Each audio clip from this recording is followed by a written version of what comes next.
All right, so we could start off with some introductions. Hi, I'm Rachel. I am the president of NUWIT. That's the Northeastern Club for Women in Tech. And basically, we hold tech talks or social events and workshops every week on Tuesdays, 7 to 8. So if you're interested, feel free to message me. I could add you to like the newsletter and everything. And yeah, I'll pass it off to Baden. Great. Hey, everyone. Thanks for coming to our meeting tonight. I'm really excited for it. My name is Baden. I am a third year at Northeastern, and I'm the president of Multi, and Multi stands for Multi-Diverse Unified Leaders in the Technology Industry, and we're a club on campus that aims to promote diversity and inclusion in the tech industry, and we meet weekly on Wednesdays from 7 to 8 p.m., and we have a bunch of different events, group discussions, career talks, coding competitions, things like that. So if you're interested in joining, you can also DM me, private message me. You can join our Slack or our mailing list, and I can get you connected. And yeah, I'll pass it to Ulysses. Hello, everyone. Thanks for coming. My name is Ulysses Rodriguez. I'm a graduate student studying computer science, and I am the vice president of Northeastern's graduate Black and Latinx computing group, Code for the Culture. Without further ado, I'll go ahead and let Kareem introduce himself and get this going. Excellent. Thank you, Ulysses, and everybody else. My name is Kareem Taylor.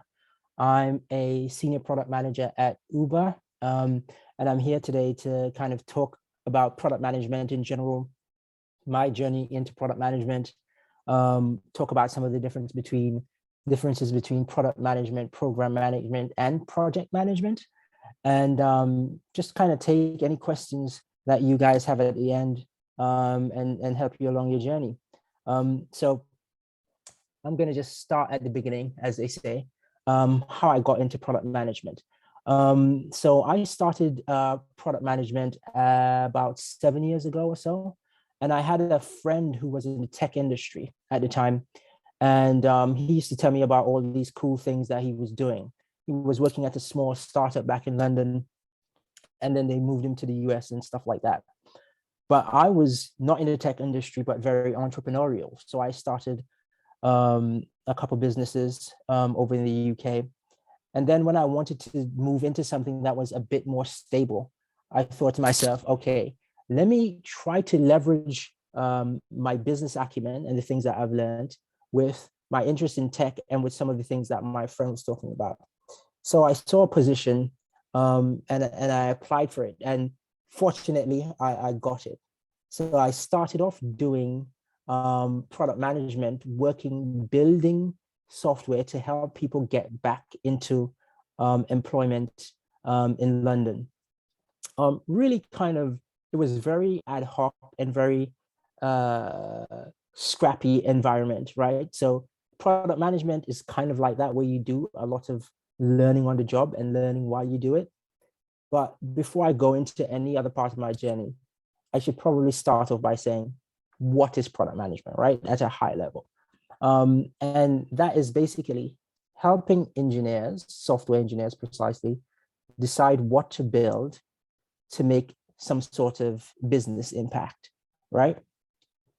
So essentially what my job was, helping people decide what to build in order to help increase employment within the London labor market. I did that for a couple of years, and then I moved over to the US. And then I worked at a company called Rodan & Fields. It's primarily a skincare company. And hardly anybody knew of it, but it's the same people who started Proactive, that company that does skincare for people who experiencing problems with their skin. The doctors who started Proactive started a company called Rodan & Fields. And they have a multi-level marketing business model where consultants get skincare and sell it onto other consultants in order to build and grow a business. My job in that ecosystem was to build tools that would help these consultants grow their businesses. So essentially, I was there for like 3 years, and I worked on an app that was both across iOS and Android. I worked on scaling that tool to Australia. And it was very, very interesting working in that company because some of these people made very little money, and some of these people made tens of millions of dollars a year, right? Who were using the tools that we built. And you had to build those tools, right? Help engineer decide what to build to solve problems for both the person who was making very little money and the person who was making quite a lot of money. So I stayed at Road and Fields for about 3 years, worked on not only the app, but worked on other things for shorter periods of time while I was there. One of it was like a virtual event. So similar to Zoom, where we would have a live event, I worked on a live streaming application that you could have these in-house meetings and you could capture all the data from that, and you can know who attended and figured out, okay, this person is really interested in becoming a consultant. So we could follow up with them and have them be on our team, and both of us could build businesses together. So I did that for a while. And then I moved on to Stitch Fix, which most people may know as a company that sends you clothes in a box, right? But Stitch Fix does way more than that. Stitch Fix is a company that uses a lot of data science to identify the items of clothing that you would be most likely to buy, and then send you those things.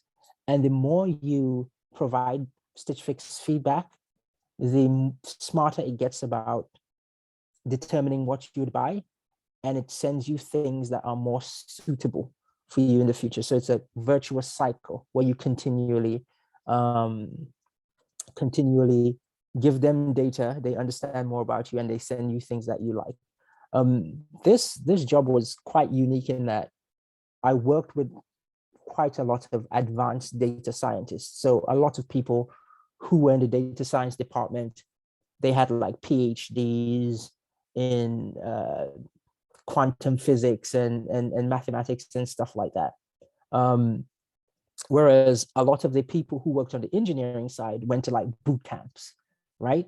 And myself, I don't have a degree in anything business related or anything computer science related. I have a degree in sociology.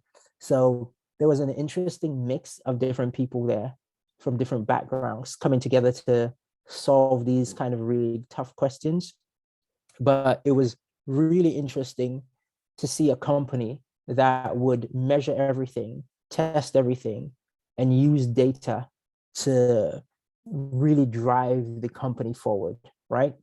So I did that at Stitch Fix for a while in terms of building out systems and tools that would help us make better recommendations to customers and get more data from them so we can make even better recommendations in the future.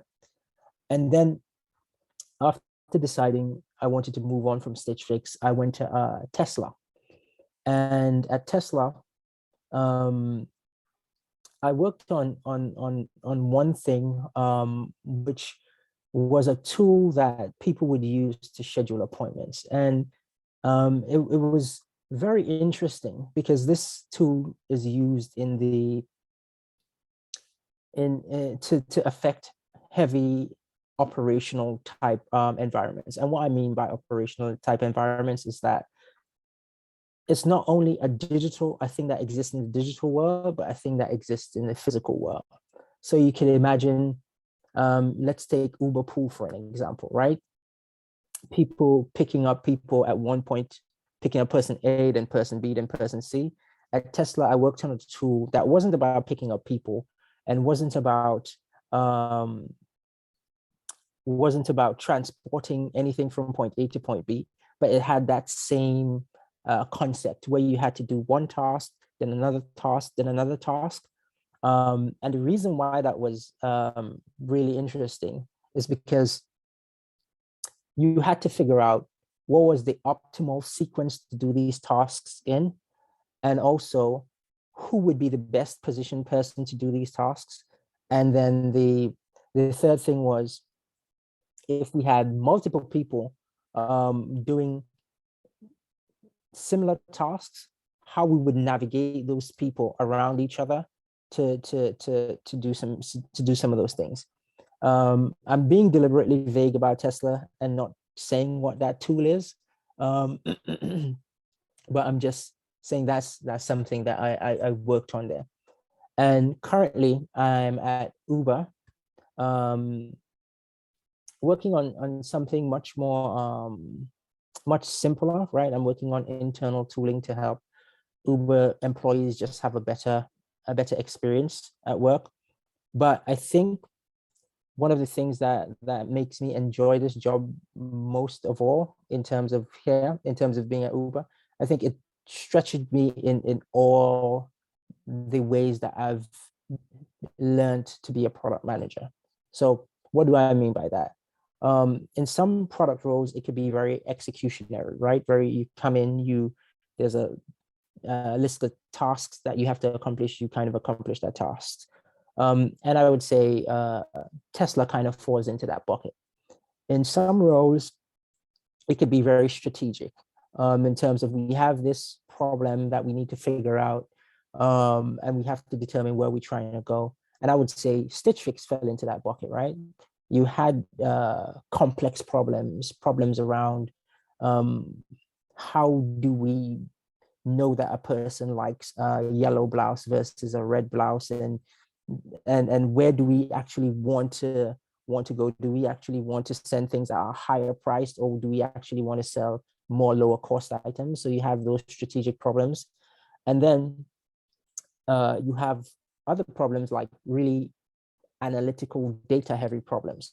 And I feel here at Uber, we have like a good balance of all three of those types of problems to kind of stretch me in various ways. Whereas in other roles, one of those problems were emphasized more than the other.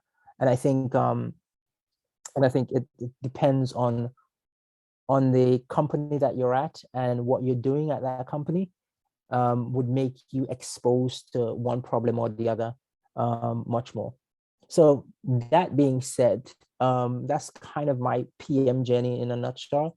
Going from London, building software to help people get back into employment, to Roden and Fields, working on things that would help people build and grow their businesses. Going to Tesla, right? And then now at Uber, helping employees have a better experience there.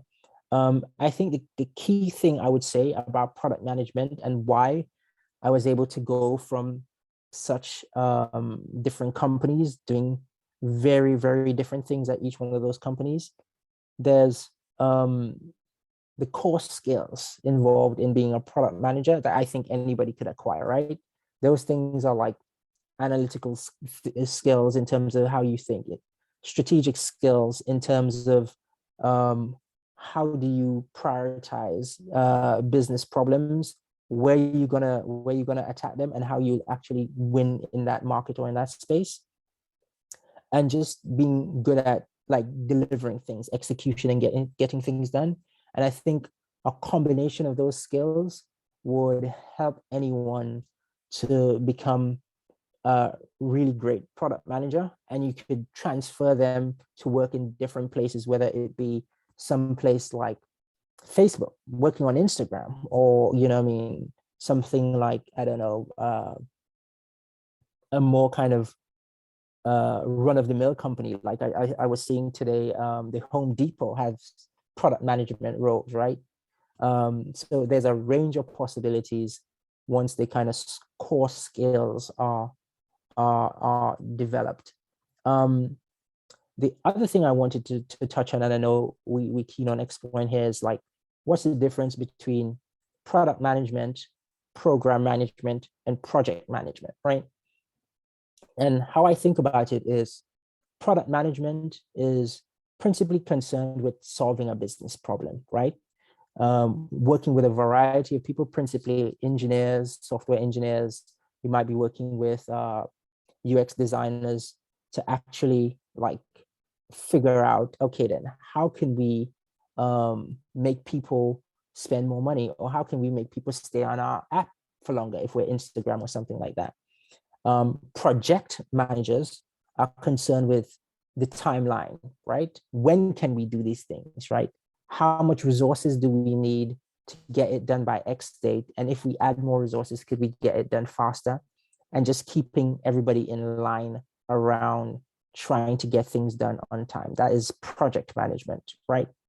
And then program management is basically a level up from project management, which is project management, you might be working on one project at a time. Program management is you're overseeing multiple projects at the same time.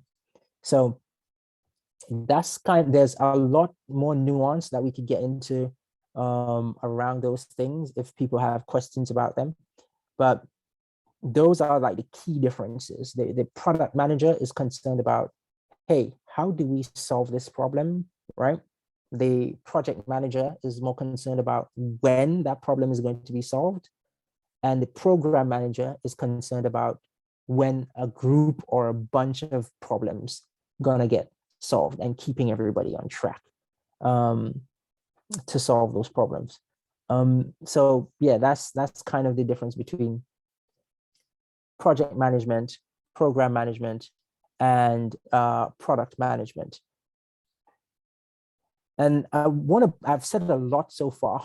I want to pause there to see if people have questions about anything I've said before I move forward in saying anything else.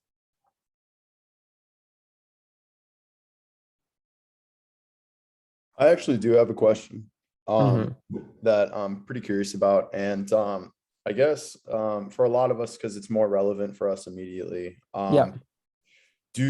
So most of the people here are computer science graduates and, or, hopefully soon will be. What is your opinion, or how do you foresee the new grad product management role going forward, like the APM role, the associate product management? I know Uber has it, and obviously Google, Facebook, et cetera, et cetera.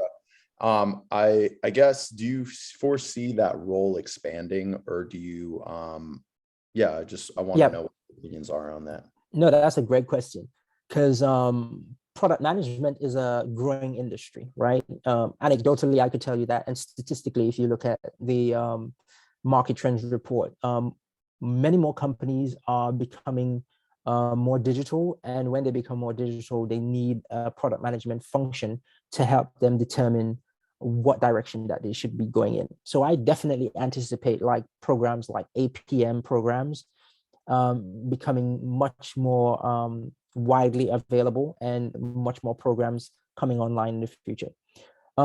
If to extend that question and say, well, what advice I would give to a new grad who's trying to get into product management, right? There's like 2 or 3 ways people traditionally do it. But and one is, you see a lot of people having a CS degree, then going and getting an MBA, and then getting into product management that way. That's not necessarily what I'd recommend, right? Then there's the APM program. And the companies that generally have APM programs at the moment, they're very competitive, right, to get into. And I'm not going to dissuade anyone from throwing their hat in the ring in a competitive market, right? But everyone may not be able to get that position because there's only so many slots, right? The thing that I would say to differentiate yourself is actually go and build something, right? Go and do something. So something like this, where you have a club and you could come together with other people who have similar interests. So you go and you build something that demonstrates that you can solve a problem and bring value to other people's lives. And that kind of real world experience will open the door to many more opportunities than just simply trying to get yourself into an APM program or going to an MBA program. And it's not only about the building of the thing, it's about what you did while you were building these things, right? What was the problem you were trying to solve? what was the outcome you were trying to drive while you were building this thing? Who did you work with? What were the challenges that you faced? How did you overcome those challenges, right? Because I think sometimes we think about, okay, this X person may have gone and done an MBA, and that kind of cements their path into product management. But the thing that the person who doesn't have an MBA or doesn't have the requisite right type of education, so to speak, think about what is the employer actually looking for at the end of the day, right? What are the skills that they're trying to determine that a person should have to do this role? And then demonstrate that you have those skills. And I think the best way to demonstrate that you have those skills is by working on a project in the real world, right? Whether it be something that you and your friends come up with, whether it be something that you joined a club to do, whether it be something that you connected with people at a hackathon about, do something like that, and then start selling yourself that way.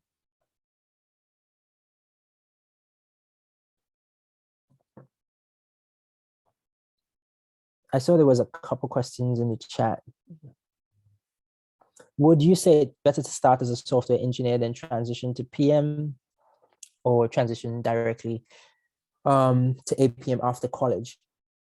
I would say it would depend on the type of PM that you'd want to be, right? Because like I alluded to, there's some core skills in being a PM that I think you need across the board, right? Be a strategic thinker, be fairly analytical, and be good at execution. But what I would say, if you want to be on the more technical side, right? If you want to work on some deeply technical problems as a PM, it may benefit you to have some experience as a software engineer first. But the idea that working as a software engineer is going to prepare you or is going to help you become a PM, I think that is not quite right, because it's a very different set of skill set, right? And it depends on company as well. And this is the one situation I would say being a software engineer first has an advantage, is that you're already working at a company that probably has product managers, and it's probably easy for you to go to the product management department and say, hey, I want to be a product manager here. What do I need to do to make the transition? That is the only case in which it helps you, right? Because at some places, product managers don't really have to be too technical, right? Like for instance, at Stitch Fix, in my department anyhow, none of the product managers wrote what we call tickets in the industry, which is basically a set of instructions telling the engineers what to do. You basically had a conceptual conversation with the engineer. Okay, I think the tool should do this and the tool should do that, and I'll write it out on a PRD, the reasons why it should do that, and I'll give you conceptually an idea of where we want to go, and we just go in that direction. So to be direct, unless you want to be working a very, very technical space, right? Or unless your intention is to get into a company and then transition within that company to becoming a product manager, I would say don't go become a software engineer in the hopes of somehow that helping you to become a product manager. I had a question, but I think Crystal raised her hand first, if you want to go. Oh, thank you. So my question is, how much of your knowledge and the best practices in your toolbox comes from learning on the job versus learning on your own time? Oh, no, this is a great question, because I think what happens is that you get into a company, and this may be for any function, but I'm just, you know what I mean? I suspect it's for any function, but anyway, it applies to being a product manager. If you're solving the same type of problems, then you will develop a set of skills, and you will just get better at those skills, but you won't get new skills, right? So what I've done is deliberately try to learn on my own, right? To bolster my skills. But that being said, if you're at a company that provides you with a lot of freedom and autonomy, you're free to go and say, okay, then this person over here is working on X thing. How can I collaborate with them to make the entire company better, right? And in collaborating with them, I'm also learning new things. So it's about you seeking out opportunities to learn new things, rather than just staying in that cycle where you just get better at the things that you know. I think for me, I've sometimes in my career, I've done a lot of learning on my own just to try to push through and get to that next level. And other times I've done a lot of, hey, let me think about how I can help X person, X engineer over on this other team, or X product manager over on this other team. And then in doing that and convincing them to work with me, then I'm learning the things that they know as well. And just to round it off, there's at different companies, there's different like internal product management type programs where product managers would come together and share best practice and stuff like that. And then you could always find yourself a mentor who would teach you things and guide you in the way that you think you need to be guided. That's actually a great segue into my question. I was wondering how you like prepared, because I know there's a bunch of resources like cracking the PM interview or other resources online for preparing for an interview. What did you find to be the best way to prepare before going into an interview? So at the very early stages of my career, I read things like Cracking the PM Interview or Decode and Conquer and all those other things, right? But they'll give you like a very base level understanding of what you need to know. I think there's been two things which have been the best things for me. One is I have found like 2 or 3 mentors who were like vintage PMs, and they could kind of give you the I don't want to say the inside track, but like the information on a real granular level. And it may be things like if you read Cracking the PM Interview, there may be things that in there that seems very abstract and high level, right? And then you could go to them and say, hey, you know what I mean? What about this situation? What would you do in that situation? How do you think about this thing, right? That is one thing. And then the other thing that I've done over my career is like, whenever I had an interview, I wrote down the questions, I wrote down my response, and I wrote down when I got feedback from that interview, I wrote down what the feedback was, right?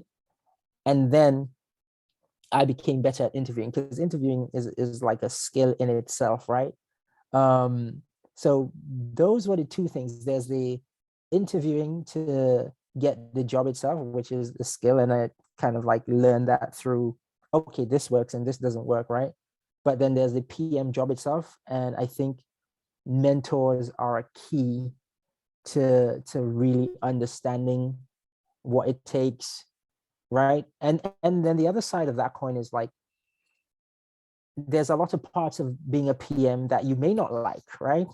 And there's a lot of parts of interviewing that you may not be ready for, prepared for, in the sense of, not that you're not preparing properly, but in the sense of you just don't like it, right? You just need to learn how to deal with those things. And I think having people to guide you through that is probably the best thing that anyone can do. Thank you. And I see So some I more see. hands raised. Yeah. Yeah, I see Chris and Shafali. Shafali Hi. can go first. Oh, okay. Well, I did. So I guess like my question is like, what is a way resume wise to set yourself apart from business majors? For example, like I'm computer science and philosophy, which Mhm, I think gives me a unique perspective, but I've noticed that employers for mhm. PM internships seem to prefer business majors. So I'm not sure if this is just like a function of undergraduate internships or if there's something more concrete that I can be incorporating into my resume to kind of set me apart. So I think it comes back to so I'll give you several pieces of advice there. So if you have any projects that you're working on, right, you could put that forth as a way to set yourself apart. But the other thing is this, there's some employers that their preference is, okay, give me somebody with an MBA and a CS degree, and that's all I want, right? Whether this person is good or not, that's kind of all I want. And to truth be told, you don't want to be there, right? There's other people who literally don't care where you come from, right? Like, for instance, Google is a famous example. And I've interviewed at Google before, and Google generally doesn't ask you any questions about your past, right? So I probably, it was like a 5-hour interview or something like that, and I got one question about my past, right? Like literally, and it was literally like, hey, so tell me about yourself, right? People didn't even care about tell me about yourself because they didn't want to know where you were. And I say that to say, rather than trying to go in the direction of these employers seem to be only picking business majors, try to find people who would appreciate the skills that you have, right? Because if I think about like philosophy, right?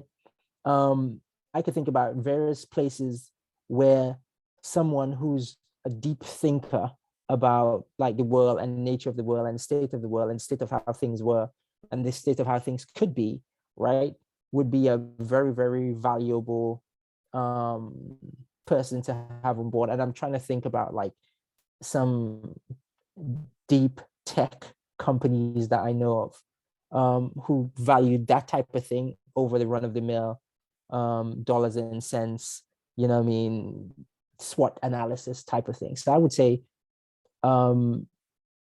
probably just look at, if you have some sort of real world project, you could do that. But if I were in your shoes, I would try to look at employees who I think would fit who I am and the thing that I'm doing, and who would appreciate the skills that I'd bring to the table. Because what you don't want to do is, let's say you got into a company that really just wanted people with business degrees, right?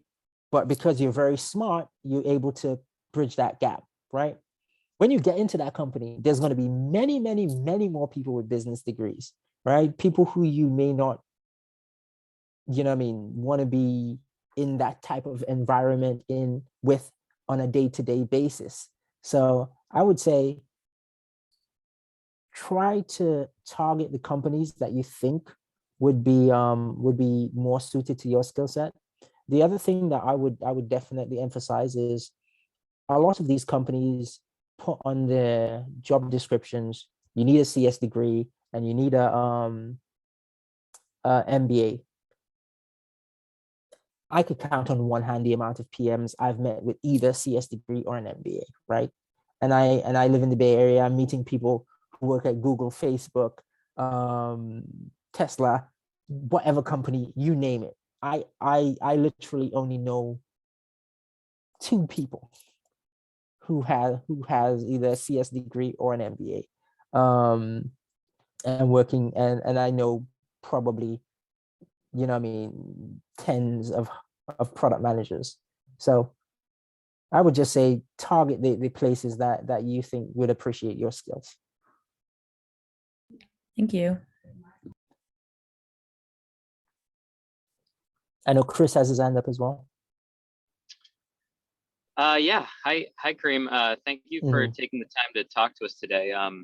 My name's Chris Gormley. I'm just starting the master's program here, but I'm a part-time student. I'm also a Scrum Master at Fidelity, so I've got kind of a similar, kind of a different experience as you. I guess there's some overlap.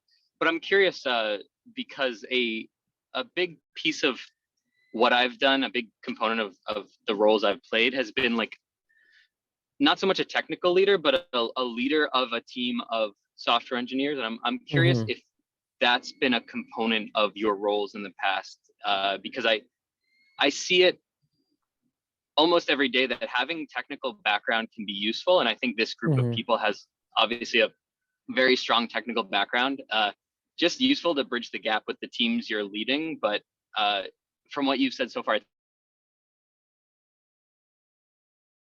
trying to solve how are we going to do that, and then so I'm just curious if you kind of have to bridge that gap as well.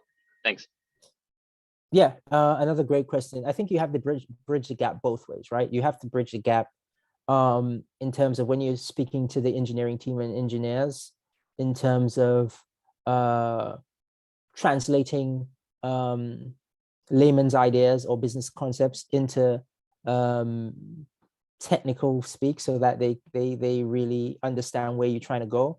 And you have to do the other way around. Myself, I actually did a course at General Assembly a few years ago, just to kind of bolster my understanding.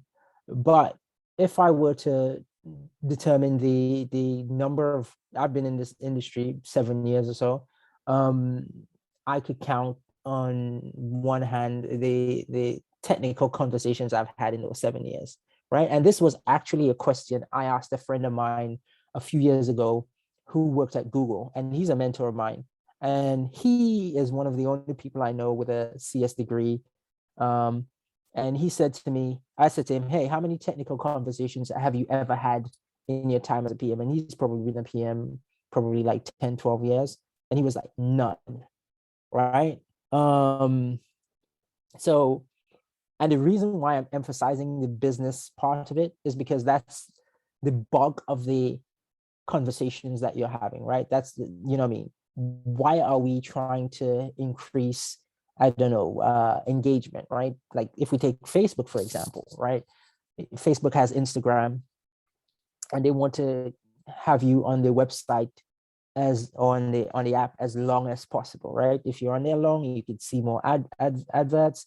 If you see more adverts, they could charge advertisers more, right? The cycle continues for them in terms of how they make their money. When a product manager is having a conversation about that, I don't think they're talking about, okay, some concepts about objective programming or something like that. I think they're talking about, hey, what can we do to actually keep people on site longer, right? Can we, I don't know, like that thing that they just released where you have the suggested feed, right?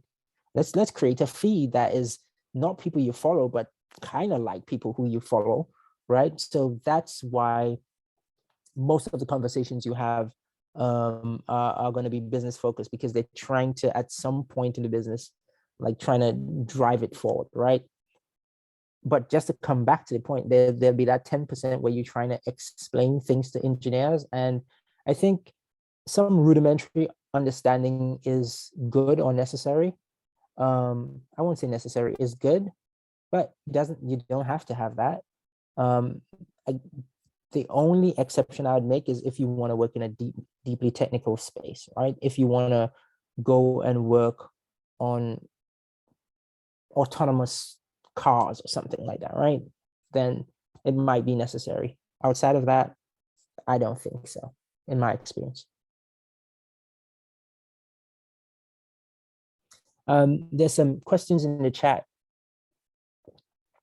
Can you tell us a bit about product analysts, how they get involved in PM teams? And by product analysts, are you referring to like a data analyst type of role, Jayanth, or are you referring to some other specific function? I don't know if you want to come off mute and specific to analytics. Okay, so product analytics, very adjacent function to product management. And when I say adjacent, it means we work very closely together, right? And it's and they are involved in, depending on company again, they are involved in some of the similar types of things a product manager would do. For instance, looking at data to try to identify where a problem is, or to try to identify what should we be going after in order to solve a different problem, right?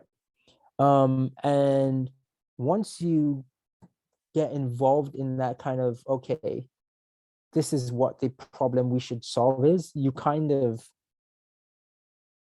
10% of the way there in terms of product management, right? Because product managers have to determine what is the right thing to go after at the right time. And analysts also have to determine what is the right thing to go after, right? Where are we seeing problems? But crucially, an analyst, there is none of the other responsibilities, right? An analyst doesn't have to align business stakeholders or drive the engineering team forward, or come up with a vision of where we should be in 6 months from now, a year from now, stuff like that. So whilst they have one of the core skills a product manager requires, I think there's other skills that they need as well to become, or to make that transition into product management, but it might be slightly easier just because they're practicing one of the things already. It might be slightly easier than, let's say, if you were somebody coming from an operations background, or somebody just, coming from accounting or something like that. But yeah. See, we have Akil has his hand up. I kind of joined the meeting a little late. I'm very sorry. So I don't know if you have already covered this question. I'm a graduate student in robotics at Northeastern University, and I have been one of my qualities that I can really work along with people, and I have some sort of technical background as well. So I'm working in the AI robotics space. So I want to get transition into a product management role. So how should I approach this? Actually, I applied for a few internship roles, especially at Uber as well, but it was not successful. Is there any tips that you can give that I can work on my profile? Because I have 1 year till my graduation, and how can I approach this? So I think we touched on it before, but the thing that I was saying is focus on communicating the projects that you do in the real world, right? And focusing on the skills that those projects have fostered, and then sell yourself that way. The other thing that I would say in your case is and this is general advice, and I've touched on it, is what type of product manager do you want to be, right? Do you want to be in a place that is deeply technical, right? Or do you want to be technical project management? Product manager or project management? Technical project management. Okay. So I would say focus on the spaces and the companies that are operating in the kind of technical areas, because you'd have an advantage over people in that sense. But yeah, that is the kind of high level advice I'd give. But we did kind of speak on that previous to you joining. But yeah. Yeah. So hey, Kareem, go ahead and we'll go ahead and move on and finish with the rest of what you were going to say. You said you had another thing that you wanted to touch on as well? I think the most valuable thing is to kind of answers people's questions. Okay. So I think that would be the path that I would want to continue going down. Okay. And I see something here in the chat about business analysts and get into becoming a product manager. I would say something similar to what I said around the product analyst, because sometimes at companies, basically a business analyst, product analyst is essentially the same role. They just titled differently. So yeah, that person has a slight advantage just because they're already doing one of the core things that a product manager does. The thing that I would say is, if you're already in that role at a company that has product managers, what I would advise people to do is always try to work with the product management team to kind of see how you could help them solve problems, right? See how you could bring value to them, and then express the idea, okay, I want to be a product manager. How do I make that transition? Because it's always easier to transition into product management internally in your own company rather than going and trying to find a role at a different company as a person who's currently not a product manager. So that is the advice I would do. And one of my friends, they actually did it while we were at Rodan and Fields. I think they were in sales, and they basically came to us at the product management team and said, hey, I want to become a product manager, right? I want to help you guys out. We started involving them in projects that we were doing, and then we gave them a bit of responsibility, then a bit more responsibility. Then they transitioned to becoming an APM. Then they transitioned to becoming a regular PM. So I've seen that work a couple times in terms of you having some of the skills, you connect with the people in product management at your company, and you try to figure out how you could help them and bring value to them and help them solve problems. And then you start to get more and more involved in their work. And then eventually you become a part of that team.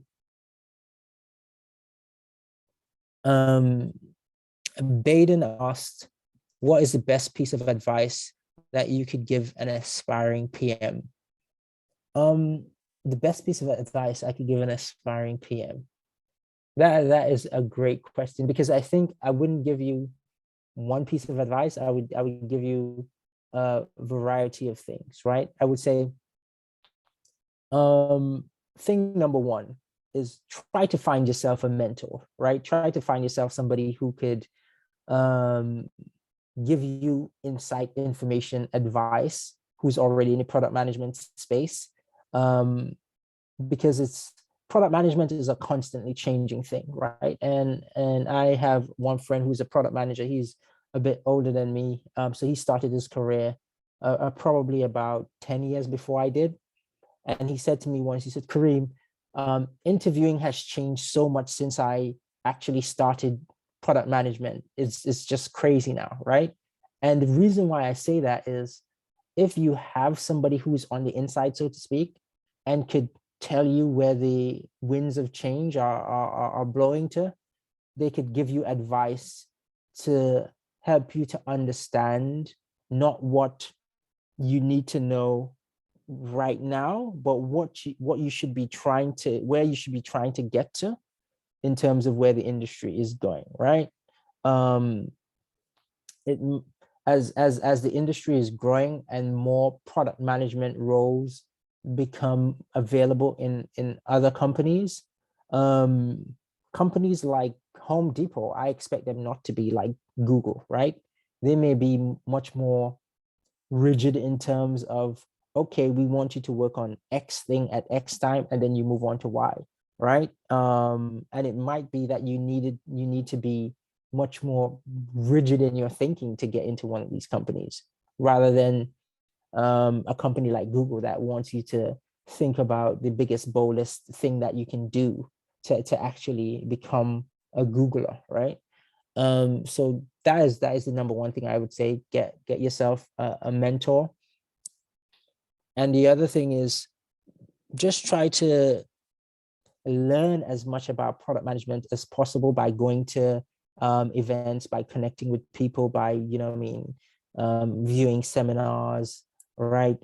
Stuff like that. There's a lot of stuff on the internet that you can leverage to just learn more about what great product management looks like.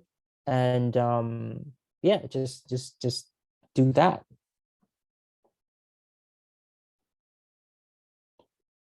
What do you see yourself doing in 5 or 10 years? Do you see yourself pursuing after the current role? Okay, question from Rachel. Do I see myself being a product manager in 5 or 10 years? Probably not. Just because I'm a person who likes to try new things and I think product management is an excellent platform for you to learn about a variety of things, because how I describe it is you're working with experts every day, right? The people who you work with should know more than you about everything that they're working on. So engineers should know more about engineering than you. Designers should know more about design than you do. Business people should know more about business than you, right? Data scientists should know more about the data than you. So in that sense, I'm pretty curious as to how do I become an expert in one of those things, and then kind of becoming a master at doing that. So I probably won't be a product manager in 10 years. Can we connect with you via LinkedIn? Yes, you can connect with me via LinkedIn, but I'll be the first to admit, I've probably looked at my LinkedIn 3 times this year. The reason being is that I'm very, very busy at work, 1, 2. I'm trying to detox from all optional technology in my life because I'm in it every day. So you can connect with me via LinkedIn, but I probably won't respond and accept your connection for a long time in the future just because I'm not on it regularly.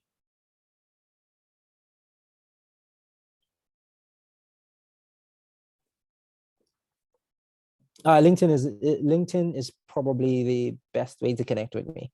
Even though I'm not on it often, we could connect via LinkedIn.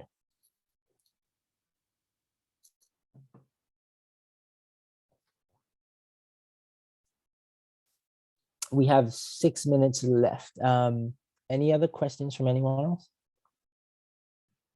I think you missed a question a bit earlier in the chat from Wendy. Oh, how would you recommend being successful at a product management role on the job?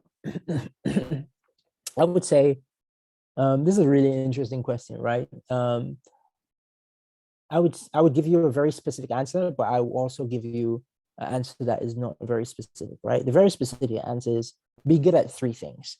Be good at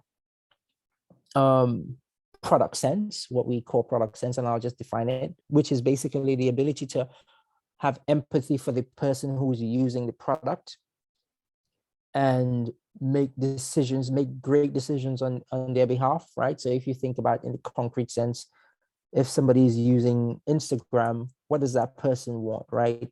What are they trying to achieve? What decisions they would make to make Instagram better for them?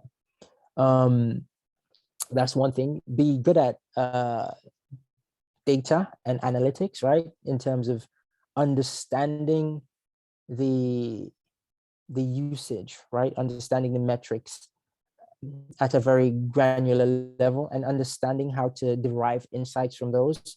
And then the third thing is be good at bringing people along with you. And what does that mean is one of my bosses said to me, you don't achieve anything on your own, right? And anything that you're building with somebody else. So be good at trying to explain what you're building, why you're building it, how building this thing would create impact, and driving that forward. Though that's the very specific 3 things I say. The very non-specific thing I say is it depends, right? Because some companies, it depends on what the company values. Some companies values like people who can just get stuff done and executing stuff, right? Some companies value people who just are strategic thinkers, right? Some companies value people who they like and politics, right? So if you're in an environment where people optimize for optics, then it doesn't matter how good you are at actually getting stuff done, then, you know what I mean, you won't be good at the role unless people see you unless your perception is greater than the reality of what is happening.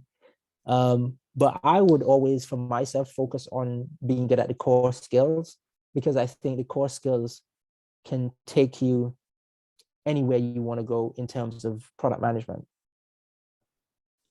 All righty. So Kareem, Mhm. on behalf of our clubs, I just want to thank you again for giving us your time and really appreciate all the insights that you gave us about product management. It was really great.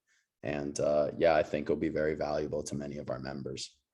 Okay, no, great. Thank you for having me. I really enjoyed chatting with the crew and really some interesting questions I got. So.